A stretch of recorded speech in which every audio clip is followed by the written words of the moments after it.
Okay, now it's time. We've made our crown and we made the moldings. So now it's time to do the face frames. And now you're going to see why we made those moldings before we went to the face frame. Here's the reason. This is that little thin, narrow molding, and it's going to sit right over top of our face frame just like so. But we have this, the thickness of this, the back of this molding, that we have to compensate for in our face frame, because if we don't, then our face frame is going to be this much taller by 2 because we've got the bottom molding. So we need to make our face frames a little shorter than the case so that this will set down on top of it and come in level. So what I'm going to do to get that measurement is I'm simply going to set this dead flush to the top of my cabinet, mark it.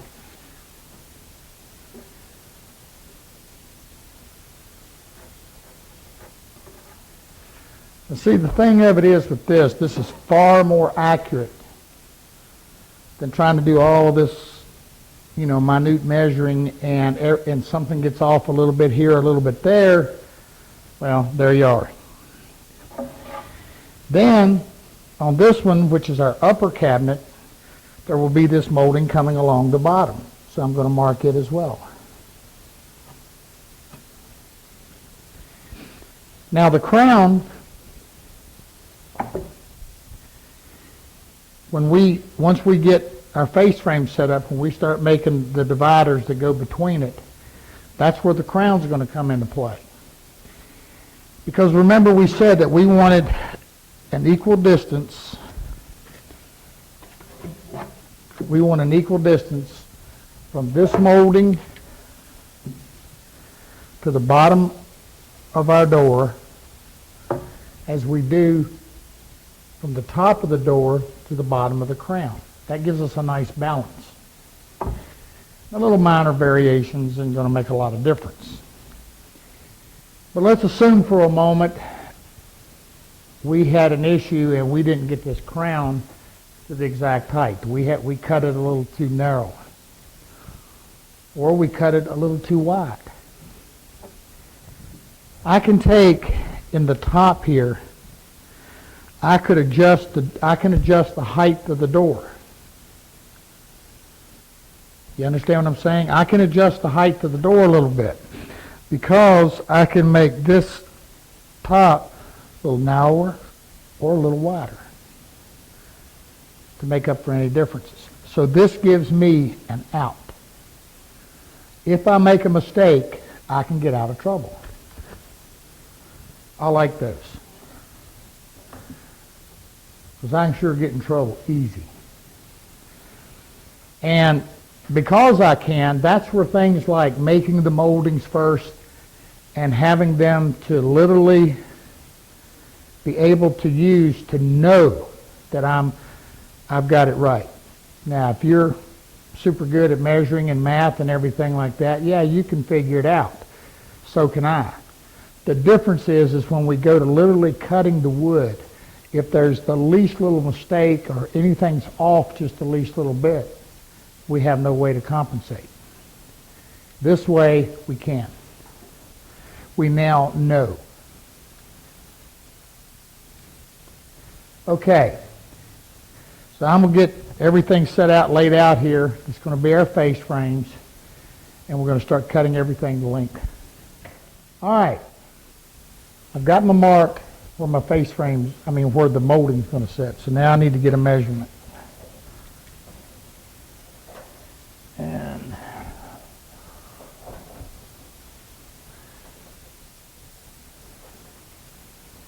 I'm at 35 and 11/16. All right.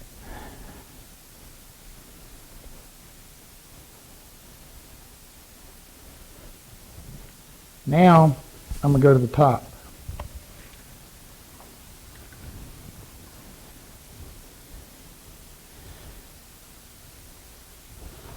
My line isn't straight there, So it's kind of going downhill, so I guess that was the way I was holding that molding to show you. Let me get this, so I can get this molding flat.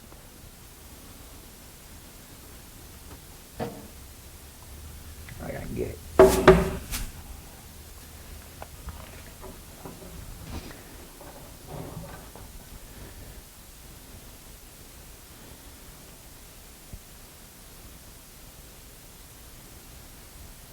I'm at 40 and 15/16.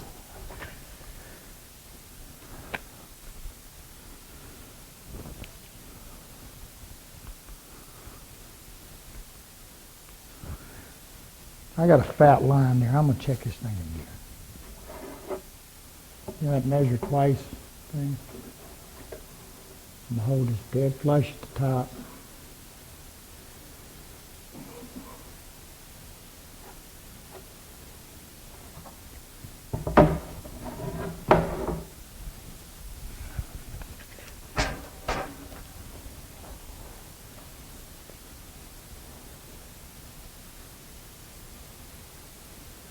.40 and 15/16.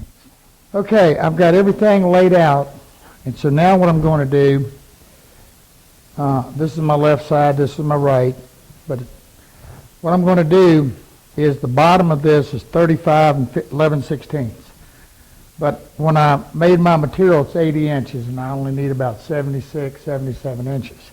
So what I'm going to do is I'm just going to come up here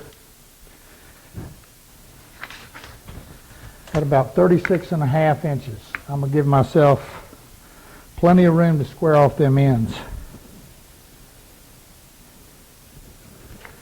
to make my first cut.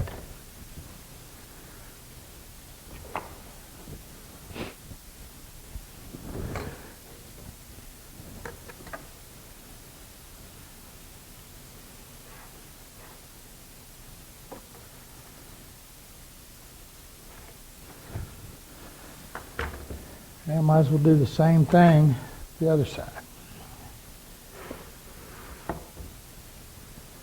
I don't know, that other side's got a pretty squirrely bottom there. I'm going to go 37.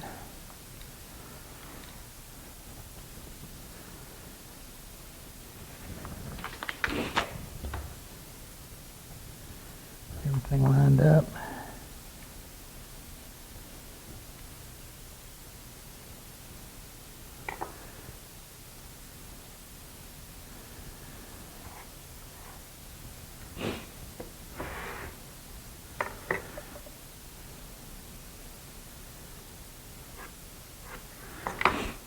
All right, I'm ready to cut that. So I think what I'm going to do, I think I'm just going to take the chop saw and cut it. I'm going to mark which side of this line I'm going to be cutting on, because that's going to keep my figure all in the same place. And this tiger maple, that's what I'm really want to stay focused on. So I'm just going to walk over here to the chop saw and chop it.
Okay, everything is cut. Now I'm going to start cutting the top section first.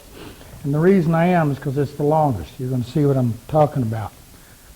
And it is set at 40 and 15/16.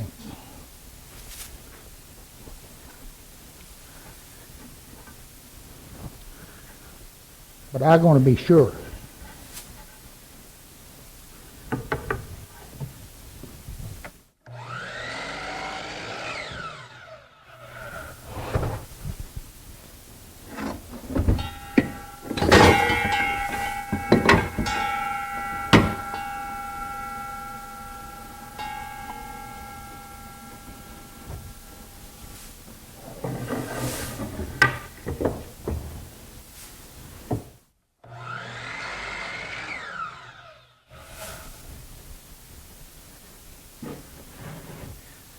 Now I'm coming back over here to this case, and I'm going to stand this up and make sure this is dead on my mark.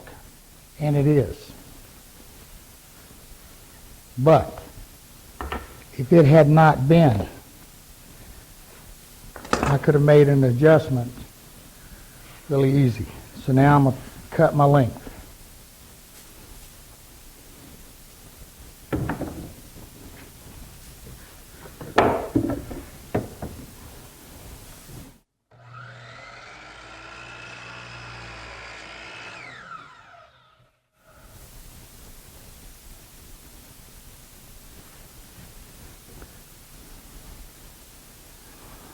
Right top.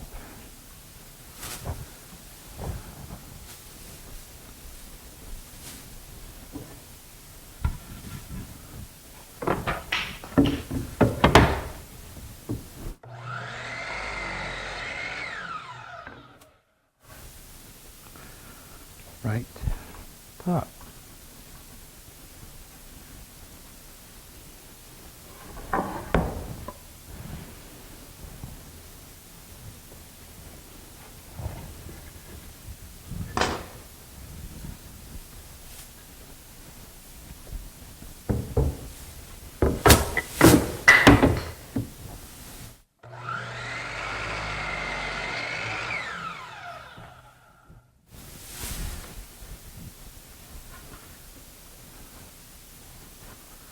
Left top.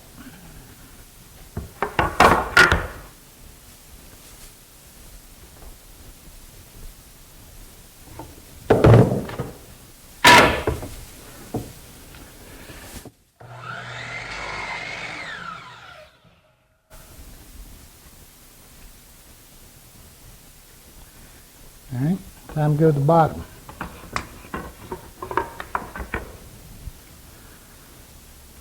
.35 and 11/16.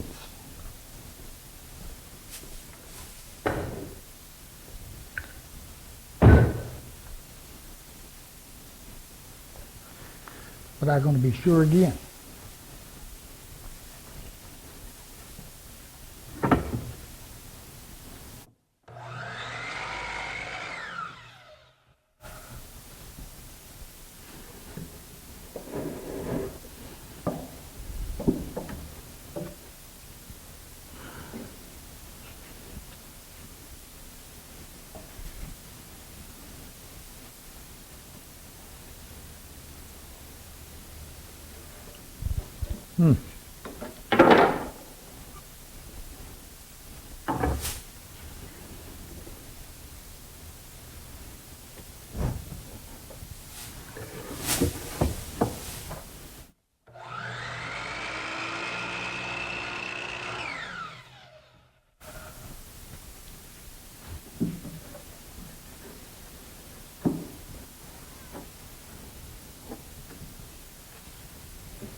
What's that old thing said I done cut this board 4 times and it's still too short? Well, this one's too long. That's a good thing.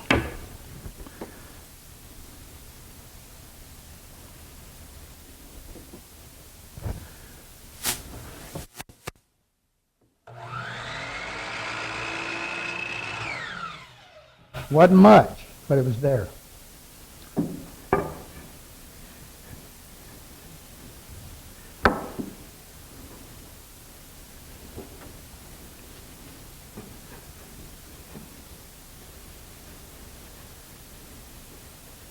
That's what I want. Now I have no surprises.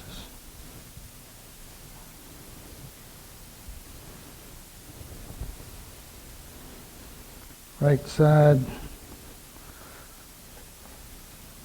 bottom. Right side, bottom.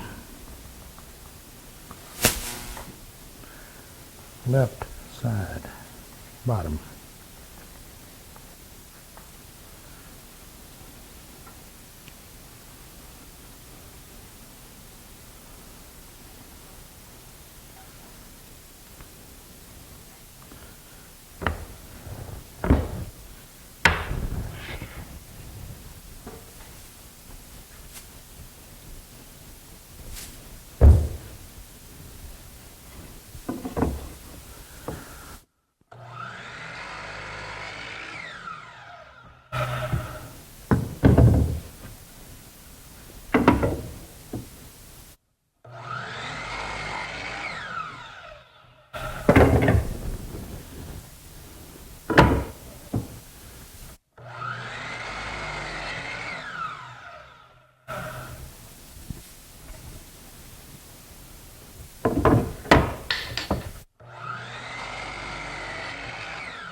All right.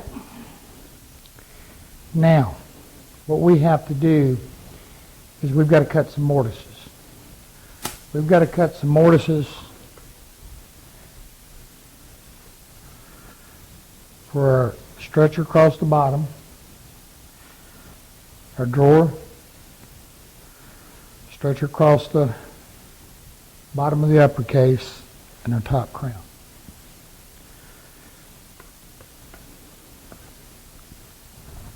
Okay. Now I'm going to take this storyboard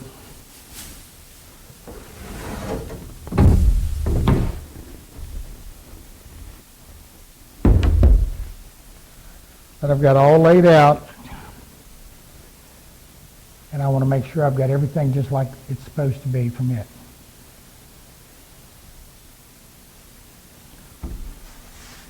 Now one of the things now I'm going to have to measure this, and the reason I am is that in order so that you could see it, we took some magic markers and went over it to darken it. And the thickness of those lines I don't want.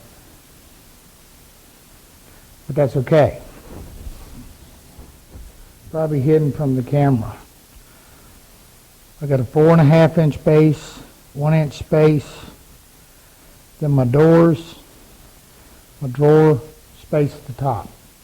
So I'm going to go through and lay this out, then I'm going to show it to you.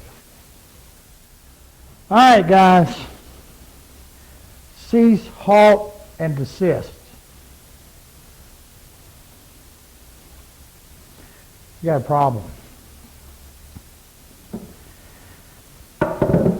Now, so look at this.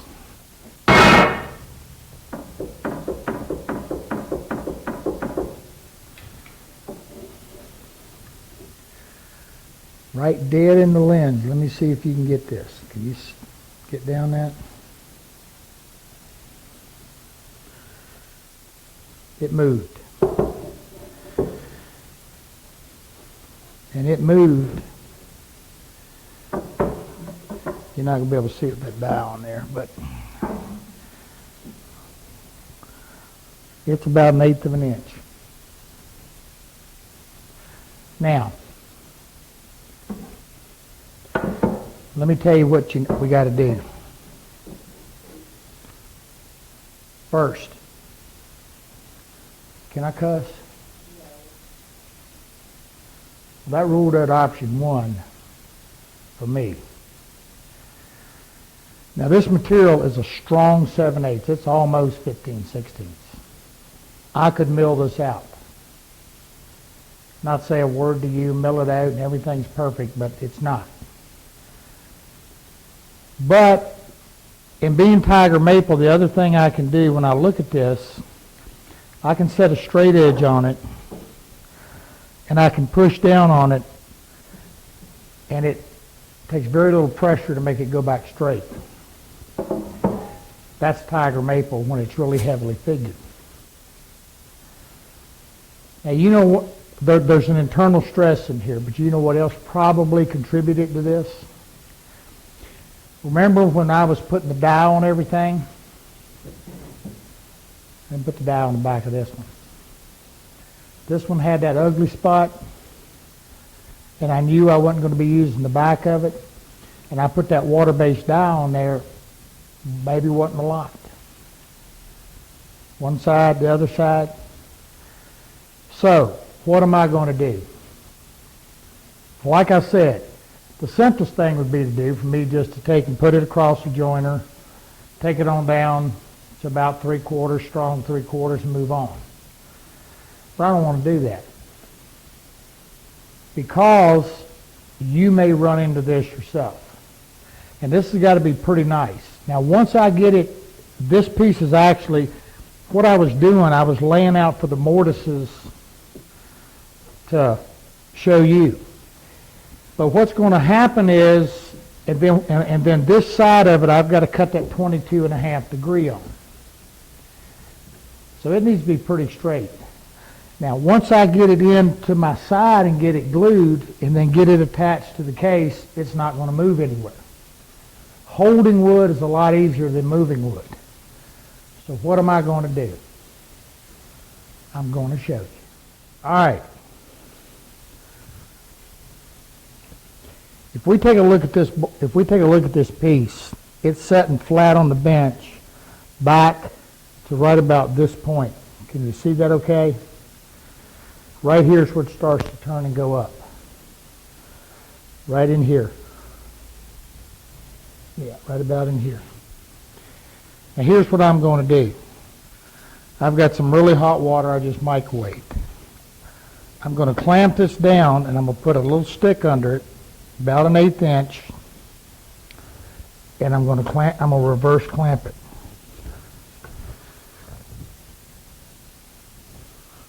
I ain't supposed to show y'all. I had a friend of mine sent me 500 of these to read my stick. Oh, Sherry, don't get... That's funny. I don't care who you are. All right. Jeez, have a sense of humor. Lighten up. I'm the one got the crooked board. This is hot.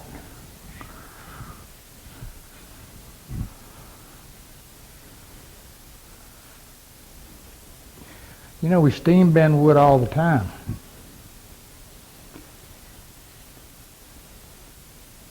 And we all know water makes wood move. And heat. Now, if this was...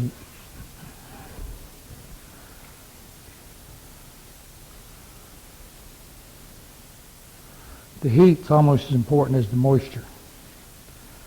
And this is hot. I'll tell you something else about don't put wood in the microwave unless you really know what you're doing. I ain't going to tell you about that, but I know.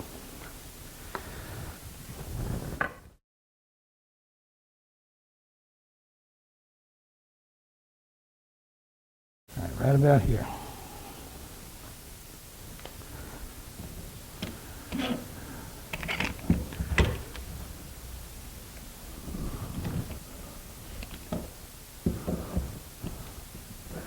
Now, I don't want to get too big of an arc in this. And the other side to it is, if this completely reverses, when I'm cutting it through on that 22.5, I can hold it down to get my edge straight. This way I can't.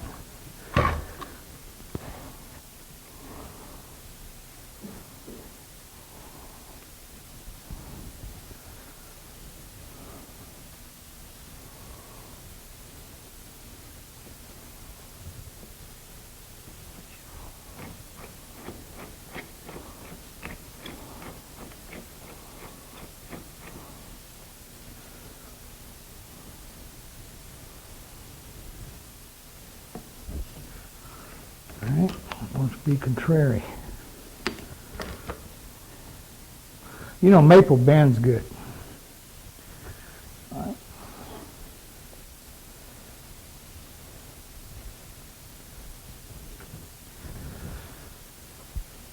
We'll leave that till tomorrow and see what we got.